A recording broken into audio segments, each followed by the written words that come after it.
Nili Kupfer, bonjour Bokertov. Bonjour. J'espère que vous m'entendez bien. Oui, je vous entends. Il y a beaucoup de bruit autour de vous, j'espère qu'on vous entendra bien également. Nili Kupfer, nous avons sollicité pour parler un peu de ce qui se passe au Likoud. Alors on constate bien plus d'un mois après les élections que Binyamin Netanyahou rencontre certaines difficultés pour former la coalition gouvernementale et qu'il se heurte également à des critiques à l'intérieur même du Likoud autour de son initiative de faire voter par la Knesset cette fameuse loi sur l'immunité parlementaire. Alors première question, vous qui êtes, on va dire, une nationaliste confirmée et décomplexée, on peut dire, qu'est-ce que vous pensez de ce projet de loi de Binyamin Netanyahou visant à consolider l'immunité parlementaire, un projet de loi qui, bien entendu, le concerne au plus haut point, puisque cela lui permettrait d'éviter les poursuites judiciaires dont il fait l'objet jusqu'à présent. Je vous pose la question en tant donc que militante au Likoud, mais également qu'avocate. Eh bien, écoutez, je pense que ceux qui se targuent d'élever la démocratie au plus haut point, donc notre gauche actuelle, sont incapables de respecter finalement ce qu'est une véritable démocratie. La démocratie, c'est de donner la parole au peuple et de respecter la volonté populaire. Or, le peuple a voté en masse et en toute connaissance de cause pour Netanyahou aux dernières élections. Toute la campagne ne portait pas sur des sujets importants et essentiels. Il portait essentiellement sur le fait de savoir si Netanyahou allait être notre prochain Premier ministre ou pas, vu que la gauche a tout misé sur ces histoires d'inculpation, que le conseiller juridique du gouvernement a même inculpé Netanyahou sous réserve, bien entendu, de l'audience préliminaire, mais sur 3 dossiers. Donc, tous les efforts étaient combinés pour essayer de ne pas faire passer Netanyahou au pouvoir. Or, le peuple a voté en masse pour que ce soit lui qui dirige notre pays durant les 4 dernières années. En tant qu'avocate, bien entendu, je ne vous dirai pas il ne faut pas qu'un Premier ministre soit jugé. Et bien entendu, si Netanyahou s'avérait être coupable dans ces 3 dossiers, ce que je ne pense pas, mais si c'était le cas en tout cas, il aura tout le temps, une fois qu'il aura mené le pays durant les 4 prochaines années, oui. Il aura tout le temps d'être inculpé, de passer devant les juges et d'expliquer son point de vue. C'est ce que vous dites. Ce que vous dites, c'est exactement ce que dit Netanyahou. J'ai été élu, j'ai reçu le plébiscite du peuple. Laissez-moi travailler et une fois que j'aurai terminé mon mandat, eh bien, je me soumettrai à la justice israélienne et après, on verra ensemble si je suis coupable ou pas. C'est un peu ce que, on va dire, une forme améliorée ou modifiée de ce que l'on appelle la loi française, c'est-à-dire une immunité totale en France, c'est pour le président de la République, donc ça serait une immunité totale pour le Premier ministre. Le problème est que quelques semaines avant les élections, devant toute une nation, sur la seconde chaîne de télévision, Binyamin Netanyahou avait tout simplement affirmé qu'il n'avait pas du tout l'intention de faire voter cette loi. Alors on peut dire le public l'a plébiscité, mais peut-être qu'il pensait que la loi ne serait pas votée aussi. C'est peut-être un peu tromper l'opinion publique en faisant la promotion de ce projet de loi maintenant. Écoutez, 2 points. Tout d'abord, il ne s'agit pas de Netanyahou qui va mener cette bataille. Le député et bientôt, je l'espère, ministre Bezalel Smotrich, c'était son cheval de bataille durant déjà plusieurs années et c'est lui qui est censé déposer ce projet de loi. Maintenant, il faut bien préciser que la loi sur l'immunité existe depuis 1953, si je ne m'abuse, en Israël. Mais elle a été modifiée en 2005. 2005, voilà. Donc jusqu'en 2005, effectivement, il y a eu une modification.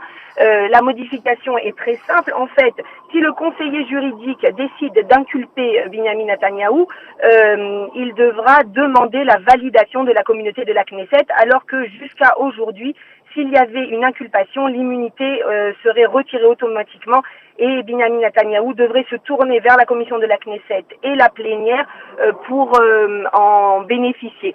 Donc vous voyez qu'il ne s'agit que d'un renforcement de la loi sur l'immunité, il ne s'agit pas de donner maintenant une immunité qui n'existait pas auparavant.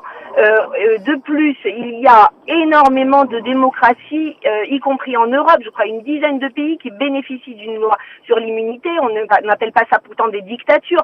Vous avez parlé de la loi française, on ne parle pas de la France comme étant une dictature pour autant.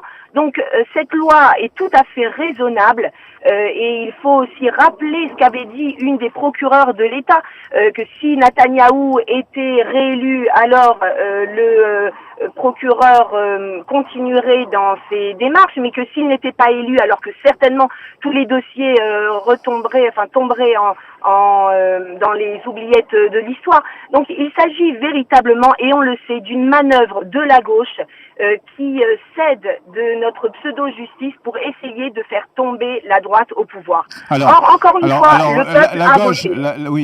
la gauche, vous parlez beaucoup de la gauche. La gauche, effectivement, elle s'oppose à ce projet de loi, mais ce qui est intéressant de remarquer, depuis hier soir en particulier, c'est que même au sein du Likoud, un homme comme Gideon Sa'ar, qui on ne peut pas le dire, est considéré comme un homme de la gauche israélienne, ou même du centre-gauche, c'est un des chefs de file du Likoud qui n'a jamais démenti, on va dire, son idéologie très nationaliste. Gideon Sa'ar lui-même affirme que cette loi risque de causer du tort au Likoud, qu'elle n'est pas bonne, qu'il n'est pas bon de voter une loi personnalisée pour Benyamin Netanyahou.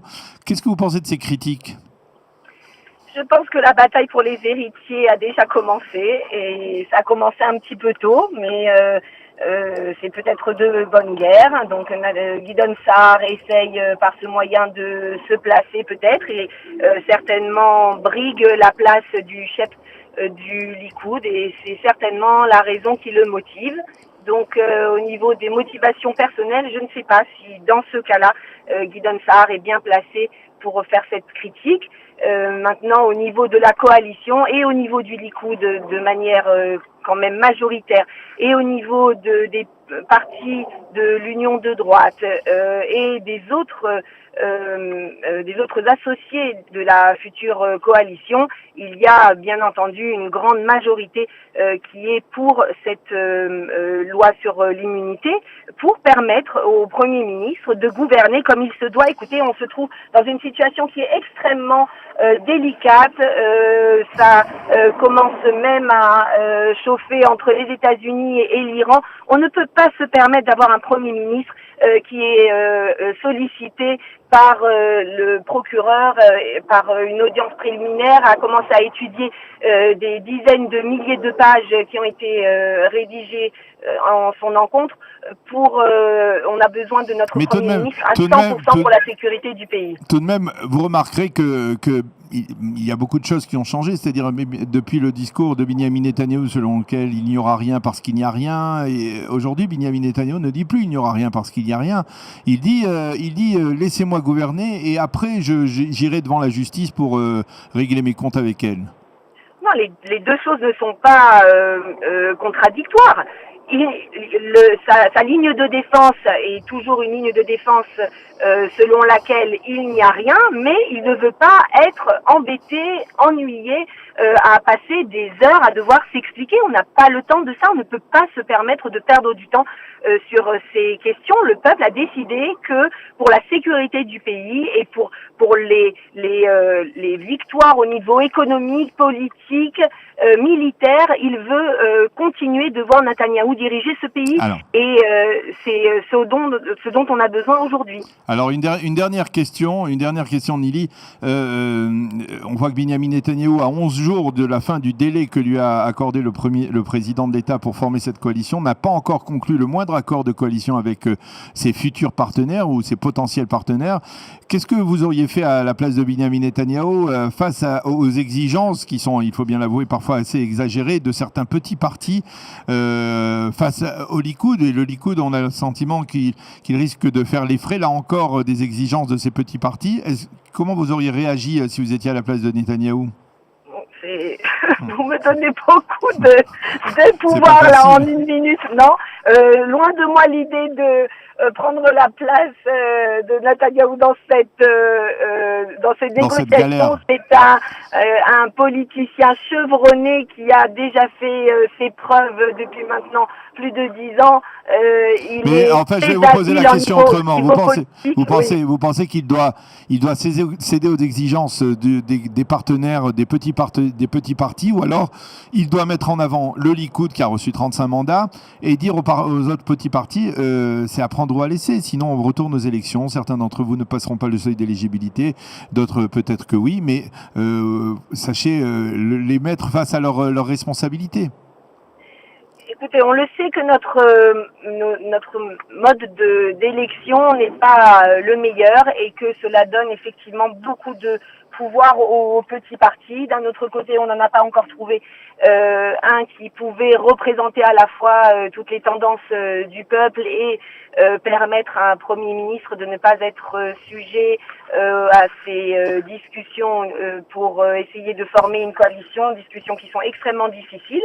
Je pense que Netanyahou arrivera à trouver un équilibre entre le fait de donner beaucoup de postes importants au Likoud, qui effectivement a fait un score extrêmement respectable, et aussi les petits partis qui doivent aussi être représentés au niveau du gouvernement. Maintenant, il a quand même une marge de manœuvre, vu que il peut se passer par exemple d'un Lieberman, même si effectivement la coalition serait très restreinte et que ça n'était pas le but de ces élections, mais il n'a quand même pas le couteau sous la gorge pour former le gouvernement. On est habitué à ce que de tout temps le Premier ministre demande aussi encore une prolongation pour former le gouvernement au président de l'État.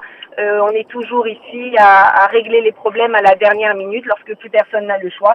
Et je pense que Netanyahou est maître dans l'art de la négociation et qu'il arrivera à trouver un équilibre entre les différents partis, et le tout pour le bien de l'État.